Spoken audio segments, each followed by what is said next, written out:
Alrighty, hello everybody and welcome.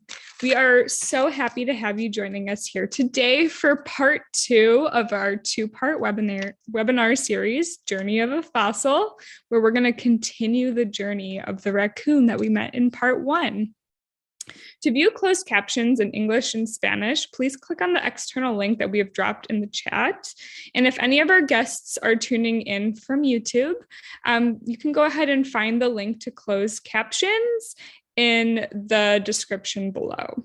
So hello, everybody. Some of you may remember me from last time, but my name is Cassie, and I work here with the education team at the Brea Tar Pits.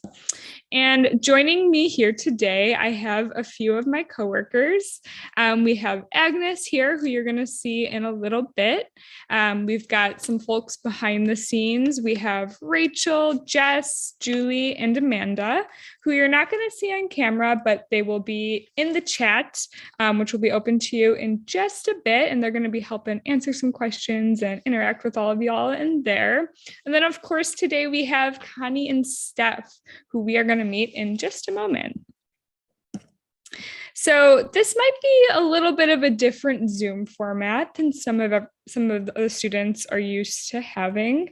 If you were in part one, you may be a little bit more familiar with this format, but you're not going to see any of your classmates or your teachers on the screen at all.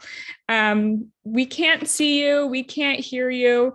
You're only going to be able to hear and see us today. And since we can't see each other, I do want to take a moment to make a special shout out to all of the students joining us today from a bunch of different schools. So welcome to all the schools and classes here joining us today. And thank you for taking the time out of your busy days to spend this next 45 minutes with us.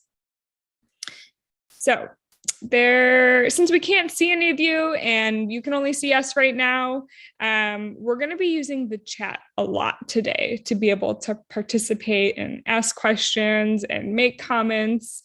So during the presentation, you can click the chat box and type your question in, and Steph and Connie, once we go ahead and meet them, they're going to be doing a little bit of a Q&A portion at the end of our presentation today. So keep those questions coming and we will get to as many as we can at the end of the webinar. So your chat box might look a little bit different depending on what device you're on, but the icon kind of looks like that little question bubble with the chat, that little black square there. And so your questions are only going to be seen by museum staff. So your friends in your class aren't going to be able to see what you're typing. Your teacher isn't going to be able to see what you're typing, just us here at the museum. And we do ask that you keep your questions and comments focused to what we're talking about, because there's so many of you and we want to see and hear what all of you have to say. So we want to keep it focused on the presentation. If you are not able to follow these guidelines today, you may be asked to leave the webinar. So like I said, we're going to try and get to as many questions as we can, but if anybody has a notepad and a pencil with them, that's a really great tool to follow along with as well. You could write your questions down, you could write any new vocab words that you've learned down, or even just kind of doodle as we go along. And I wanted to introduce a few submissions we had for paleo art raccoons. So if anybody was here in part one, we asked all of you to submit a picture of what you thought an Ice Age raccoon looks like. And we've got some wonderful submissions from St. Mark's Elementary School. So I wanted to go ahead and take the time to show those to everybody because they're fantastic. I love the one with the hands up in the air, super, super fun. So thank you all for those submissions. And moving along here, I did want to go over a few vocab words. So these might look familiar to you if you were in part one, but the words are extant, which is still existing, extinct, no longer existing. We have fossil, any evidence of ancient life from 10,000 years ago or longer that's been preserved. the matrix, which is dirt or sediment surrounding a fossil, the Pleistocene, which is also referred to as the Ice Age, and it's a geological time period. And then we have mesocarnivores, which is a small to medium-sized mammalian carnivore. So feel free to jot any of those down, make a note if you hear them in the presentation. But without further ado, I wanted to introduce the stars of our show today, Connie and Steph over in the fossil lab. So Connie is a fossil preparator at the Brea Tar Pits and Museum, and Steph is the lab manager at the Brea Tar Pits and Museum, and they have wonderful insight onto what goes down in the fossil lab for you here today. So I'll let Steph go ahead and take it away from here.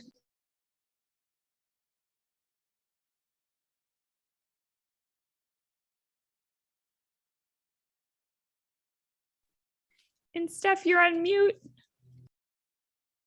Sorry about that. Welcome to the Fossil Lab, fossil friends, and I hope today you'll get to take a few bits and pieces away with you on what it is that we do here in the Fossil Lab at the Brea Tar Pits.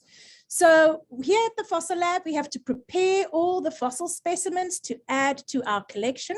So any of you that watched the first part of this two-part series would have met Sean and Laura, who excavate the fossils. So once they have removed the fossils from the ground, they send it through to the lab where Connie and I do some of the preparation work. And then once we finish the preparation, we hand these fossil specimens over to our collections team, and they add it to our already 3.5 million fossil specimen collection. So it's a collection that's very large and continues to grow every day. Now, most of you might be familiar with our large megafauna that we have here at the tar pits, such as this skull of a saber-toothed cat or the mammoths that we find here. But today we're going to be talking about the smaller creatures that we find at the tar pits, the ones that don't usually get as much attention as the large carnivores and herbivores that we find. So what I have here on the screen in front of me is a collection of microfossils. So these are fossils that measure 1 centimeter in size or less. And just to give you an impression of scale of how tiny these fossils are, right at the top is a penny, and you can see the O-N-E of the 1 cent coin. So I'll be showing you what we are looking at over here. We have the clam shell, freshwater clam shell that we can see in the corner. We have juniper seed pods that we can find in our microfossils.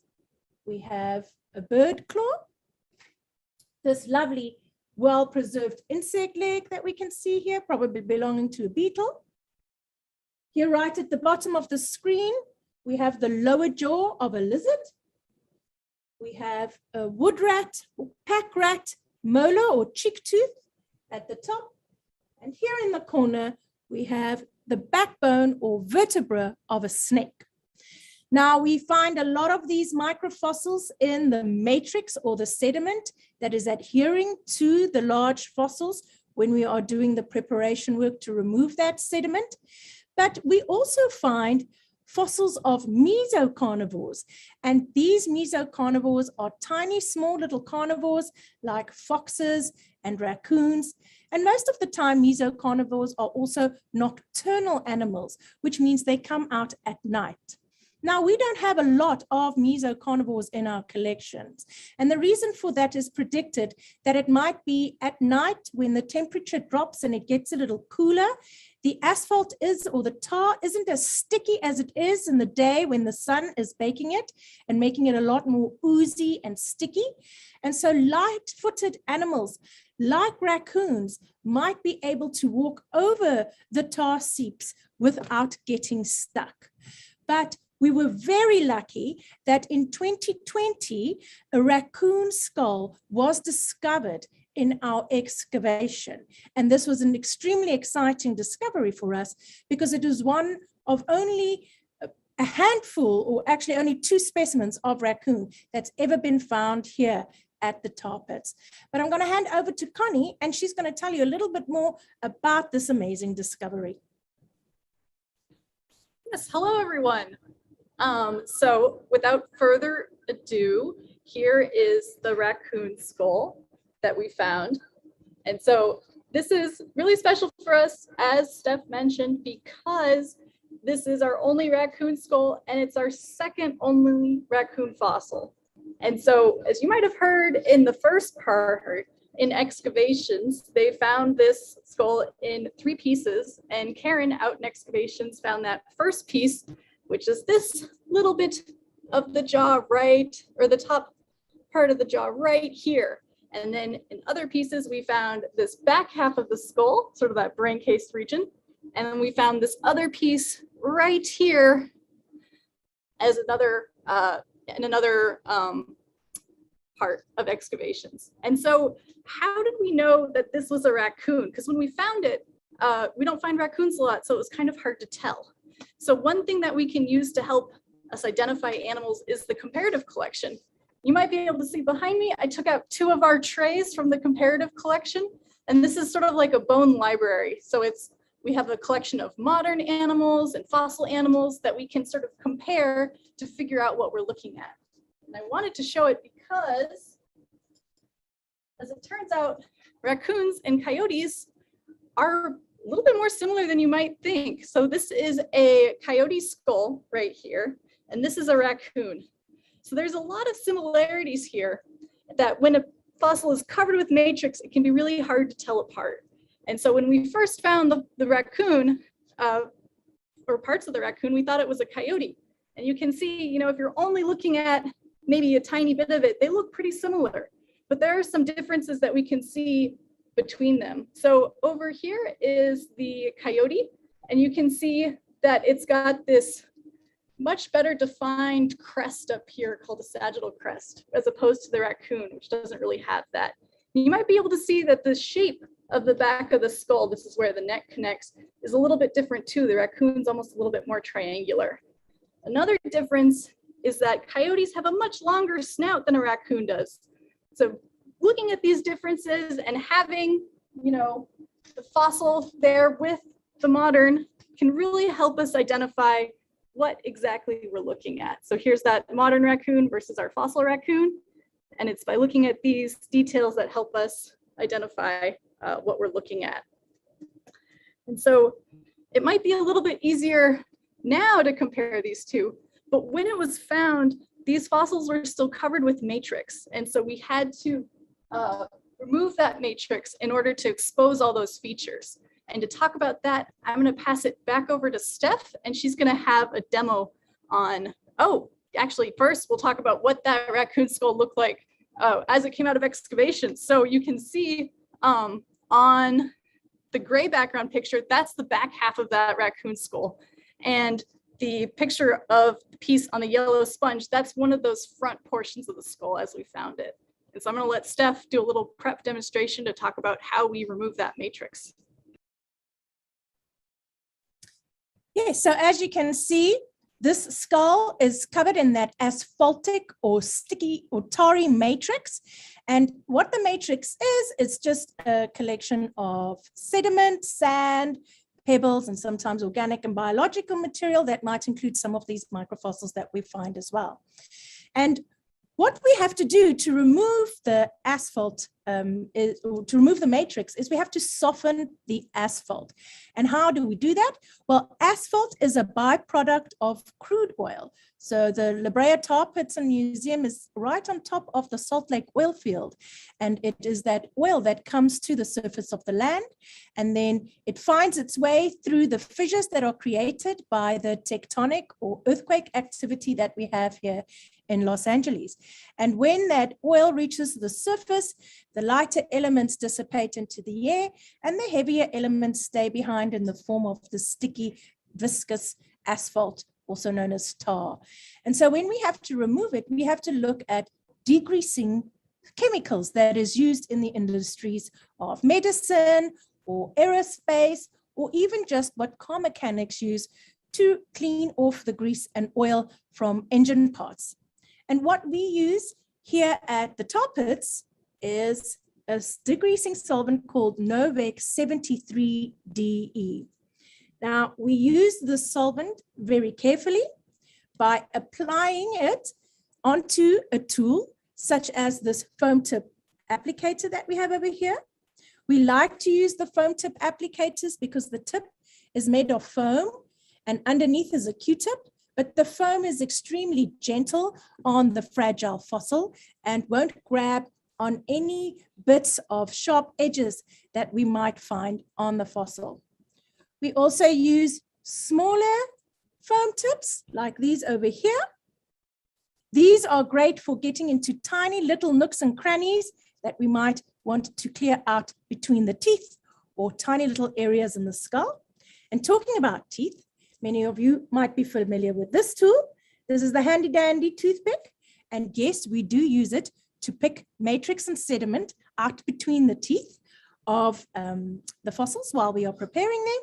And then we also recycle the paintbrushes we use in our microfossil sorting, and we use it the same as you would when you are doing painting.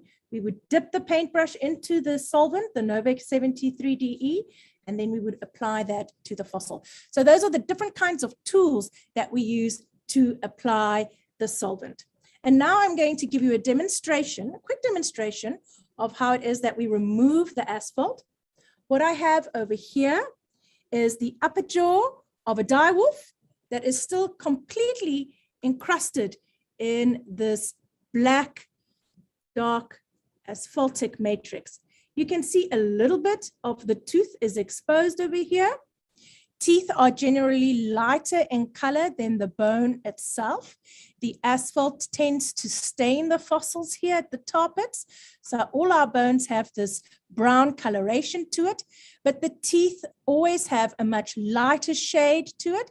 And the reason for that is because teeth are made up of enamel, and enamel is the strongest substance in the mammal body.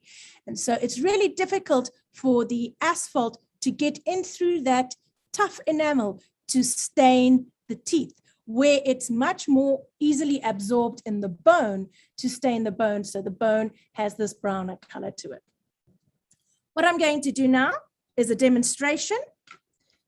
I'm going to use the larger foam tip applicator, dip it in to the solvent, and then I'm going to start doing some preparation work.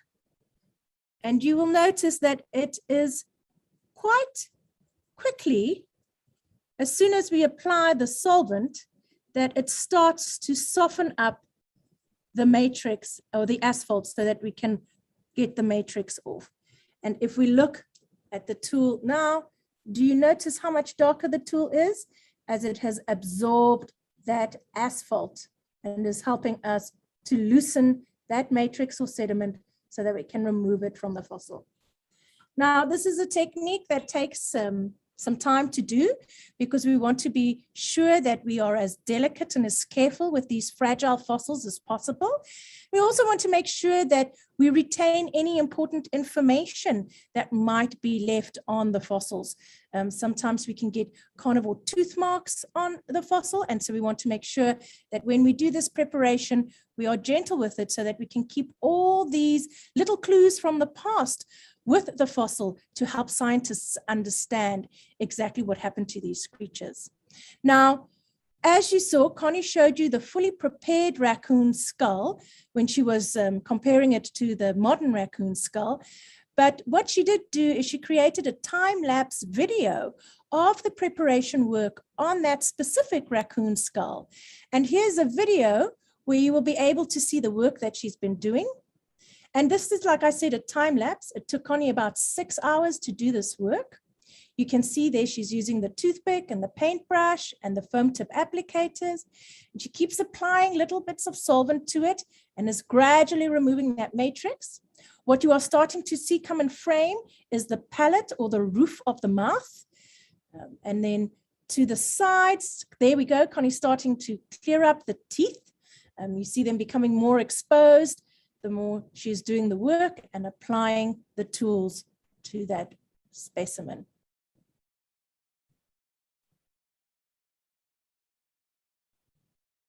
And look at that, how gorgeous.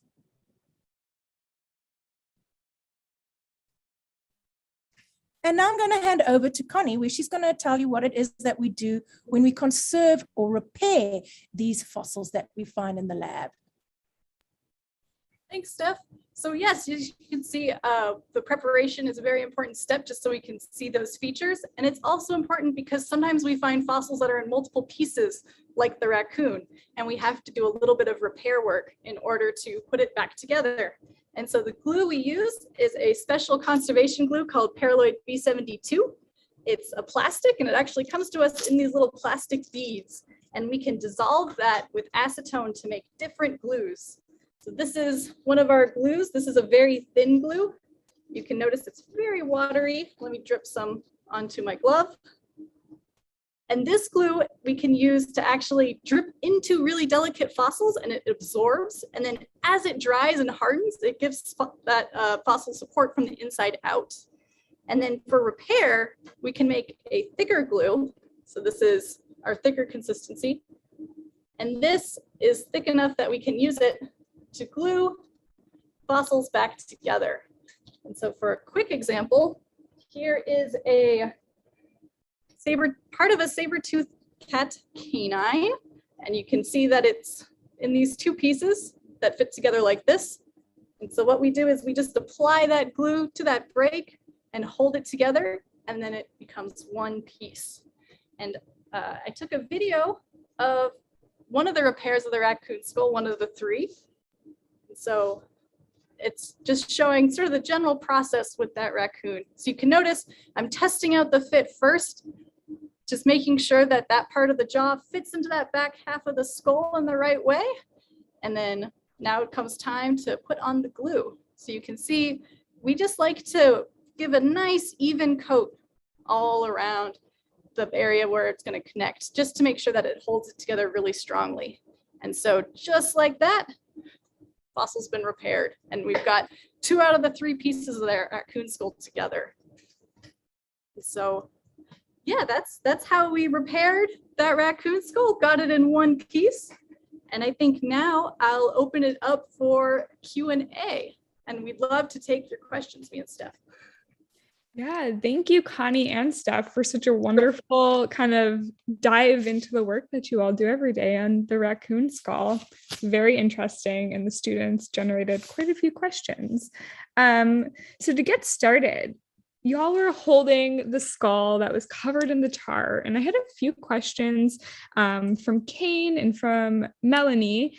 Melanie wants to know how hard the tar is when it dries, and Kane wants to know, what does it feel like on the outside? Is that tar still sticky when you're handling it? So when excavation removes the fossils from the ground, what happens over time is the asphalt or the tar starts to oxidize. And that is just a fancy word we use for something that becomes hardened over time. So when we touch the fossil, it just feels very rough, like a sandpaper almost, because we've got those grains of sand in it. And sometimes when you rub it a little hard, those little grains of sand can come off, and we capture all of them. But there's no more stickiness to the tar or asphalt, because it's no longer in the ground where the tar seep is still actively producing asphalt to the surface. So it's all dried up.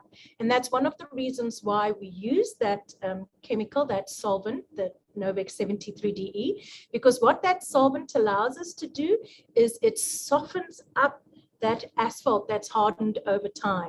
And so it turns it almost into a liquid form, so that when we soften that asphalt and turn it into a liquid, it just helps for all the sediment and all the sand to just peel off with from the fossil as we soften up that asphalt. So kind of actually to follow up on that, as you're softening the asphalt and taking it off. So Connie, 6 hours it took you to clean that raccoon skull. A couple of students I saw like, wow, that's a long time for that. And Audrey was wondering, why don't you just dip the bone right in the cleaner and then it would be clean, right? That's a really great question. And that's actually what we used to do. So over the years, we've changed how we do things. And in the past, they actually did used to soak the fossils in the solvent to remove the asphalt. One problem with that, though, is some fossils are really delicate and they're only held together by the asphalt. And so if you put them in the solvent and all of that asphalt liquefies and softens up, you can actually just sort of disarticulate or turn that fossil into pieces. And so that becomes a long time to glue everything back together. The other thing that soaking does is it takes away some of that internal matrix. And in skulls especially, I don't know if you can see this, that's, this is the back half of the raccoon. We've got this opening right here, that's where the neck vertebra start to connect. And you might notice it's covered with asphalt still. So by keeping the asphalt in that skull cavity, that actually provides some really great support to the skull, and it makes it more stable over the long term. So by us applying it by hand and taking a really long time, it really helps the fossil in the long term. And I actually have an example of a skull that would have just disassembled upon soaking. And I'm gonna grab that real quick. Yes, so this, sorry to be out of camera range. This is the back half of a dire wolf skull, and this is a great example of why we don't soak anymore. You can see it's just all in all these different pieces. So where you can see those black lines, that's where the asphalt is holding the skull together. And so if we soaked it, if we liquefied all of that asphalt, it would just fall apart. But that is a great question, and I'm really glad that you asked, because that's one of the things that we've changed up recently in the lab. Wonderful. So you mentioned earlier that when you were looking at the raccoon skull, it kind of looks similar to coyote skull. Camila was wondering if it's always hard to kind of figure out what animal the fossil belongs to. Is it tricky, or you have it down pretty good at this point? So one of the good things about the tar pits is that we more or less know what animals we can expect to find here. So we have like a textbook of what kind of animals we can expect to find here. So we very often find dire wolves. They're our most common occurring species of mammals that we find here, with over 4,000 individuals identified from our collection. And what we can do is we can use the size of the bones or the teeth that we are finding. That often helps us to classify it or categorize it to who it might belong. And then what we can do is we can look at certain features on the bone. Teeth are excellent for us to look at, to be able to identify what it is. So there's a big distinction between the teeth of a dire wolf versus the teeth of a saber-toothed cat. So that can help us as well. Now, what can happen is, like we saw with the raccoon, is when we find things that we aren't used to finding or don't really anticipate finding, we have to put a little bit more investigation into understanding who it is that we are looking at. But like Connie said, we have this fantastic comparative collection that serves like a bone library. And it's right here, just behind this wall that's Connie and I are sitting in front of. And we have the bones, all the entire skeleton and skull of all the animals we can expect to find here at the tar pits in that collection.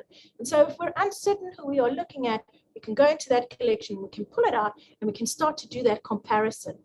What's looking the same? Are the teeth the same? Is the extension of the snout the same? Are certain features on the skull the same? And here Connie has the examples. Yes, so here's a modern coyote, and if you look at the teeth, sometimes, so, comparing teeth is really great. You can kind of see there's this tooth here in the coyote that's very pointed and triangular. That's called a carnassial. And then on the raccoon, it's this tooth here, and it's not that pointed and not that triangular. It's very different. And so the teeth can really help us identify. But Steph is right. A lot of the times we are finding the same things, and the raccoon was just a surprise. And that's why we had to put a little bit more effort into figuring out who it was. And that's also why the preparation is important, because we have to fully remove all the sediment and asphalt from the features so that we can get a clear visual of who it is that we are dealing with. Because when it's got a lot of that asphaltic matrix on it, we're also never 100% sure. And excavations would rather keep a lot of that matrix around the fossil than remove it and do a preliminary identification out on site, because that matrix is also like a protective jacket that the fossil is in until it comes to the lab where we can do it under our microscopes and our magnifiers. That's great. It's a lot of different pieces to get that puzzle together, right? Yeah, it's not just one thing. So you did show us a lot of skulls, you showed us a lot of teeth. So Elizabeth is wondering, when we do find fossils, what is the most common part that we find? Toe bones of direwolves and ribs as well. So if you think of the body, the parts of the body that have the most bones are usually the fingers and the toes, and also our rib cage and our backbones. And so we often find quite a lot of those. Now here at the Tar Pits, because there's a bit of movement in our deposits, we don't find our skeletons together. We find individual bones. They tend to float away from each other as the soft tissue breaks down and decomposes. So the bones move around in these deposits. So it's not often that we find a complete or articulated skeleton. We just find individual bones, and it's mostly toes of direwolves that we could get. Wonderful. So we talked a little bit about the most common fossil that we found, but Yava wants to know, what's the biggest fossil that we found at the Tar Pits, or maybe what's the largest fossil that you've worked on in the lab at the Tar Pits? Oh, well, I'm going to move our screen a little bit so we can see Zed in the middle of the lab. So he's not our largest fossil, but he is the skull of a Columbian mammoth. And so this is the largest fossil that I've worked on. The largest fossil at the Tar Pits is actually a tree trunk from a tree in the cypress family. But Zed is one of our larger fossils. We've got his teeth right here. This is where his tusks would come out, and this is the back of his head or his skull. And so we're currently working on him in the lab. And yeah, that's our largest fossil that we've been working on. And then maybe just jumping off of that, Anthony wanted to know, what's the smallest fossil we've ever found? So the smallest fossil we've ever found here is, so what's a microfossil to us in the lab is different to what is a microfossil to our curator, Reagan Dunn, who's a paleobotanist. So she looks at phytoliths, or little bits of very micro small material inside plants and pollen to be able to see who the plants are, but we don't go down to that really micro scale. The smallest fossil we have found here in the lab is actually an ostracod, or what's known as a seed shrimp. So it's it looks almost like a clam shell, but it's very, very small, and it's almost transparent. And what it is, it's the outer body part of a little sea creature that they also refer to as a seed shrimp. And they are very, very tiny. They are almost transparent as well. And those are the smallest fossils we found here under our microscope. And what's interesting about finding ostracods, and like the clamshells I showed earlier, these little microfossils are extremely important in telling us what the environment is like. So if we are finding the remains of little creatures that should be living in water, and we find a lot of that, it tells us that where we are finding these larger fossils, there had to be a lot of water around, or that their demise was in an area of like a riverbed or a stream bed where there is water. So these little fossils are important in telling us that. And Zed, the skull of the Columbian mammoth that Connie just showed you, that was there was a limpet fossil found in the matrix associated with Zed. And that was one of our most recent new species discovered here at the Tar Pits. And it was a volunteer, Dixie Swift, who found that limpet fossil while sorting through the microfossil material. And in Zed's matrix, we also find a lot of freshwater shell material. So we know that Zed died in or near in a stream or riverbank, where is what the sediments that covered it is all freshwater sediments. Very cool. So Newcomb Academy's class wanted to know, what's the super common insect fossil that you find at the Tar Pits? I feel like we always see all the different bones of all these great big animals, but what kind of insects are you finding? We find a lot of darkling ground beetles. So that's one of our more common insects. We also find a lot of millipedes. The insects are a little bit understudied here. So, you know, lots of work on our saber-toothed cats, lots of work on our dire wolves, not so much work on our insects, but Dr. Anna Holden did a study on the insects here, and she found, yes, a lot of darkling ground beetles, millipedes. I believe we found a jumping spider head once.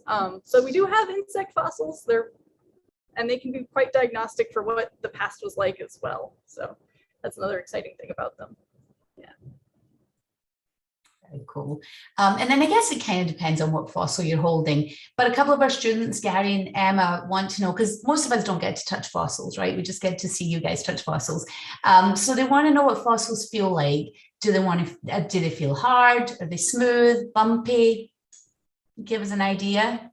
So the fossils here at the top, it's are a little different to fossils that we usually find. So if you think of dinosaurs that you might have seen on documentaries like National Geographic, these are what we call permineralized fossils. And that means over time, what has happened is water has deposited minerals from the sediment surrounding the bone and started to replace the bone itself. So those kinds of permineralized fossils are actually, you know, like rock bone fossils. But here at the tar pits, because the asphalt is like an oil, it's because it's a byproduct of crude oil and it's very thick. Once it coats the bone, water can't get through that thick asphalt to deposit minerals into the bone. So our bones are not permineralized. And therefore, when you pick up a fossil from the tar pits, it's a lot lighter than if you would pick up a fossil from another place where the bone has been permineralized and where the bone has been started to be replaced by the minerals. However, we do still have weight in our fossils because we leave that sediment in, like Connie was explaining earlier. That's why we don't dunk it into the solvent, because by leaving that sediment in, that matrix in, it gives it that structural stability. So a lot of the weight is on that. But otherwise, the fossils from the tar pits feel just like bone, and just very old bone, 50,000-year-old bone. And it's only heavy because of the matrix inside. But some of the things that have been prepared many decades ago, where they removed all of the internal matrix, those bones are actually quite light because they're hollow inside. And so, yes. Wonderful.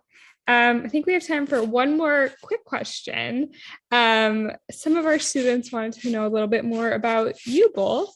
And so we can get a quick, what's your favorite fossil? I'm sure that's such a hard question, but Emma wants to know, and Fabian wants to know, is your work easy or is it hard? And I'm sure that's depending on the day. Yeah, it does depend on the day. I really like it. Sometimes it is hard, you know, if you're dealing with really tiny things that are very delicate, it can be hard, but you know, it's also a lot of fun. And for favorite fossils, I mean, I just have to pick the raccoon. You know, he's an Ice Age survivor, or, you know, it's an Ice Age survivor. It's still around in the city. You can see him in the city, and now, you know, he's here, or it's here as a fossil. And, you know, it's a really exciting find for us. So that's my favorite. And I think Steph just grabbed her favorite. Yes, so my favorite is actually small bones belonging to one of our megafauna. So in this tray, you will see all these tiny little nuggets of bone, and they come in various sizes. You can see they can be very different in size. And these bones are actually what we call dermal ossicles, or skin bones. And we find them embedded inside the skin of the Harlan's ground sloth. And these bones would have been like a form of internal armor inside the skin of these ground sloths to protect them from carnivores such as saber-toothed cats. And we don't have any soft tissue material here. We have no skin or fur at the tar pits because there's a lot of microbes that live off of it in the asphalt and break it down. But this group of sloths that have these skin bones in them are also found in other parts of the world. And there was a skin of a Mylodon sloth found in a dry cave in Chile in South America. And what happened in the dry cave, because those environments mummify the skin, they were able to see what it looks like. And I'm going to show you a photo of that dry skin. And so if you can see, there's a little bit of the fur sticking out, and that's on the other side. And what we are looking at is the inside of the sloth skin. And all these white little dots that you see are these dermal ossicles that are embedded in the skin. And like I said, it's like a chain link armor, if you like. It was all over the skin. And that's my favorite fossil, because I've never seen anything like that anywhere else where I've worked in the world. That is incredible. That might be my new favorite fossil too. That is so cool.